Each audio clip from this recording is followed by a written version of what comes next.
Hello, and welcome back to my channel. I am Adele Ashley, and I am so excited to have you here to chat about all the books that I read in October.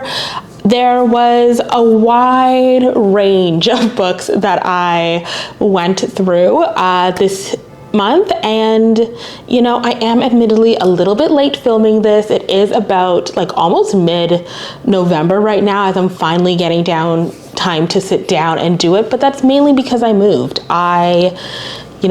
New background for you guys here. We're in a new kitchen, but because I moved, I had a lot of time to just have headphones in and listening to some really great books. I did also read some of these on my Kindle, just kind of alternating between the two, but essentially the majority of the books that I read this month I listened to, and I did the audiobook version, and I have to say I got some really good audiobooks in, really good narrations, and I absolutely loved it. So without further ado, let's chat about the books that I read in October.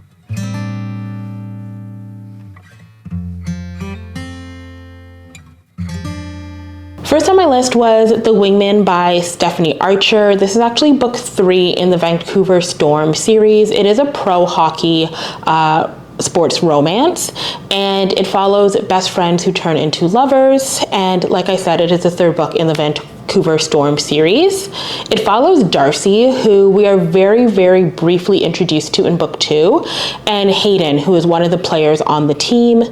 Darcy and Hayden have been friends since university, and Darcy is actually engaged in book 2 to another pro hockey player who happens to be Hayden's friend. She ends up calling off that engagement, and because she needs somewhere to live, she moves in with Hayden. While she's living with Hayden, she has kind of chats with him about the fact that she kind of doesn't really know what to do. She doesn't know how to date. She's a little bit worried about entering into another relationship because Darcy's ex-fiance was someone who she just fell into dating him, and they progressed through their relationship, and then next thing you know, they got engaged.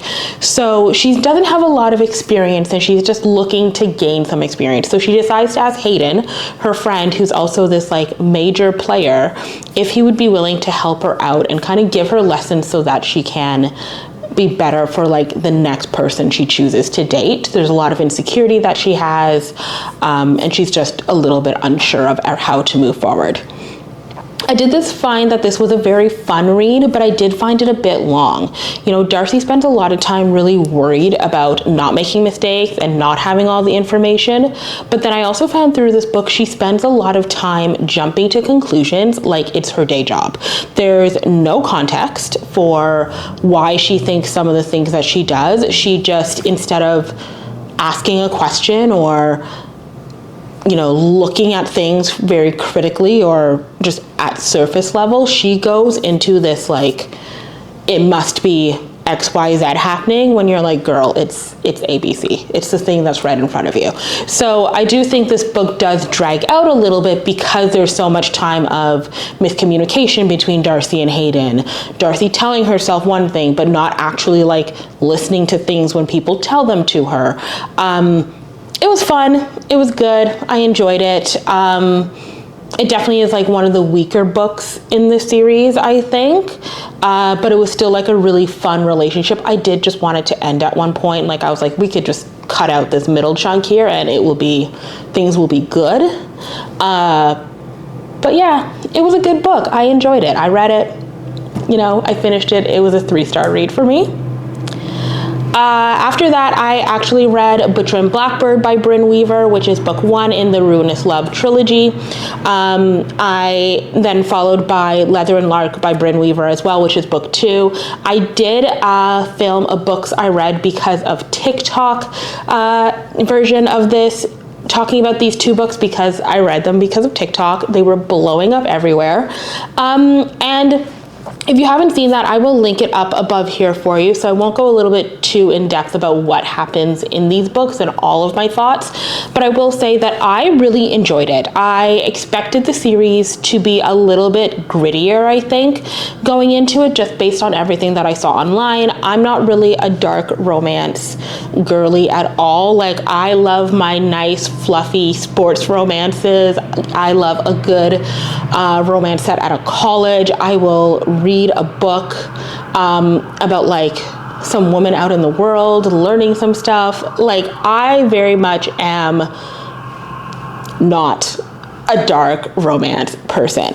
So I wasn't really sure what I was going to get when reading in these books, and it ended up actually being something that I enjoyed, to the point that I'm actually looking forward to the third book coming out in 2025. I want to know how it proceeds. I want to know more about the story.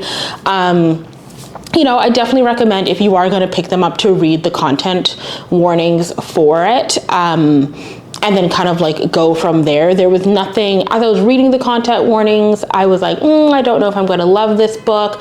And I did give myself a lot of grace going into it. Some of the things were not as bad as I thought they were going to be, but I think I might have just really prepared myself for the absolute worst. And ended up kind of falling somewhere in the middle. It was not bad at all for me. I will say that I will never look at cookies and cream ice cream the same way. Again, I love cookies and cream ice cream, and this book made me be like, I'm gonna have to think about it before I have it next time. I think it's always gonna be in the back of my head every time I have some. So if you've read the book, you know exactly what I am referring to there. And then Leather and Lark was just as good. I loved finding out the story of Lark. I loved finding out the story of the other brother. I just 3 stars for both of the books in the series. I just really, really enjoyed it. And like I said, if you haven't already, I will have my link to my full kind of review of the 2 books in the series and all of my thoughts linked here for you guys. After that, I actually jumped into a series that I have read before. So last month, I read The Blonde Identity by Ali Carter. And Ali Carter is one of those authors who I loved previously. As a teenager, I read the Gallagher Girl series, which is about this girl who's like kind of a secret spy kind of thing, and they're teenagers. She's going to like this specialized school. I read her Embassy Row series, which is about this girl who's hopping from like kind of like country to country along Embassy Row in this like this foreign country. I believe it's like I want to say it's like a Caribbean or like a European country. It's one of the two. And then her third series, Heist Society, was another one that I absolutely loved, which follows this girl, Kat, who is really just kind of like a thief, but she only thieves things for good. So it's 3 books in this series, and it follows her and her friends. They're all teenagers as well, and some of her like family and her cousins, as they go and steal things from different places. So book 1, they are stealing from a museum, which seems very similar to the Louvre. They're stealing like these paintings off of the wall. In book 2, she is stealing an emerald, and then in book 3, she's like trying to clear the name of someone because of like a heist that has happened. So it was just a really fun and nostalgic read for me. It was a 3-star read, all 3 books in the series for me, being Heist Society, Uncommon Criminals, as well as Perfect Scoundrels, all by Ali Carter. I really enjoyed kind of like stepping back and listening to a book that I had read before as a kid and kind of like remembering it. It's one of those things where I actually really knew I loved the books and knew I really enjoyed them and could tell you like top notes. Like, I know that they go and steal stuff, but they steal for good. but I can genuinely say that I think I forgot all the major plot points in this book. Like they went into my mind and just completely out in the past few years. So it was nice to revisit it. And I probably will go back. I know Ali Carter has a Christmassy novel that's out, which I actually think my book club is going to be reading for December. So I'm really excited to go back and revisit that. I'm also excited to potentially go and read the Embassy Row and the Gallagher Girls series again. They're just really fun, nostalgic reads, and sometimes that's like all that I want, especially at periods of time where I am like super, super busy and just have a ton of stuff I need to get done. After that, I also read The Risk by Elle Kennedy, which is book 2 in the Briar U series. After reading the off-campus books 2 months ago-ish, again, for the books I read because of TikTok series, I had to go back and reread The Risk, which is in Briar U. I probably will do a roundup of all the Briar U books shortly as well. And The Risk, it's one of my favorite books in the series. I kind of go back to it often. It follows Jake Connolly and Brianna, and just kind of everything that happens with the two of them. Jake plays for Harvard.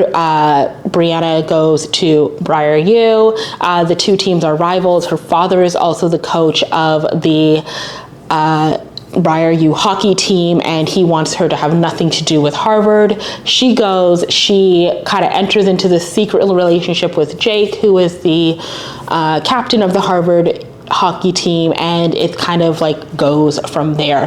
The book is so good.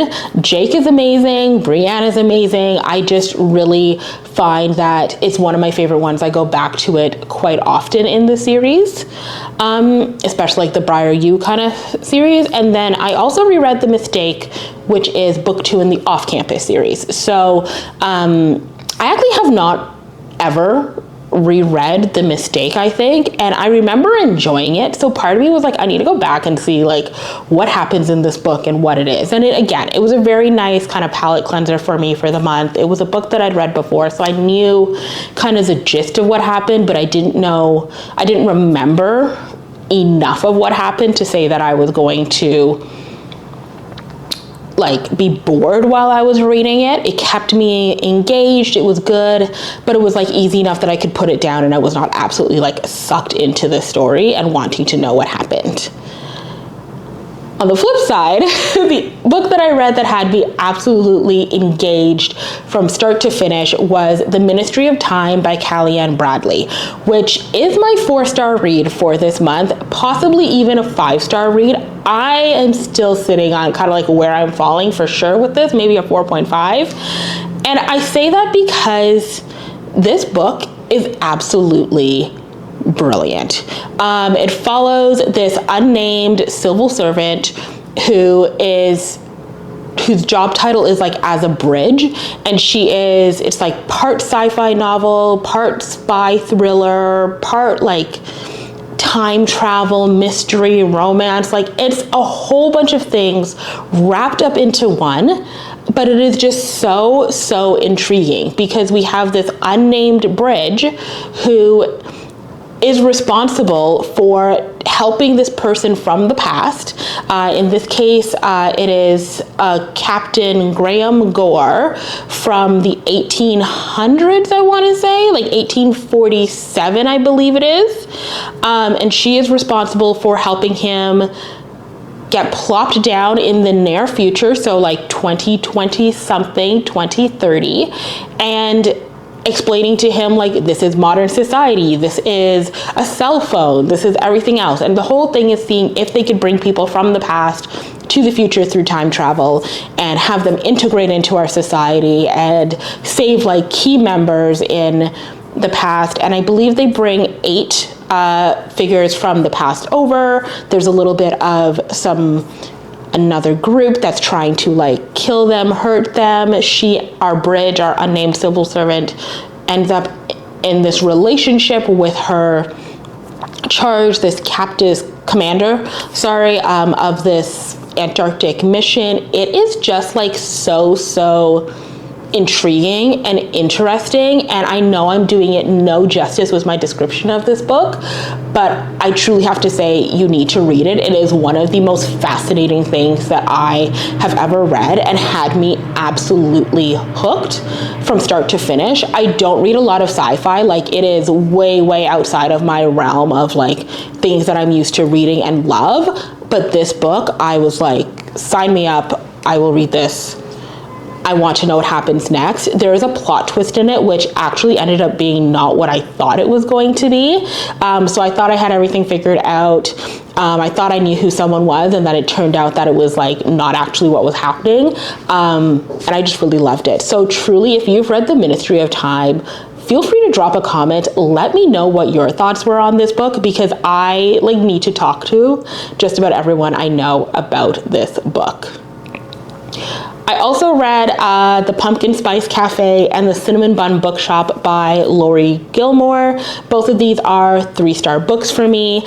And you know what? I definitely read this because of TikTok. I enjoyed it. I enjoyed the books. They were really fun. They gave me kind of like Love Light Farm vibes, but like not quite-ish, but very similar. Small town romances. Someone who's new to the town, they're figuring things out. They like they own this little business and they're running it and they're doing their thing. It was just like a fun book.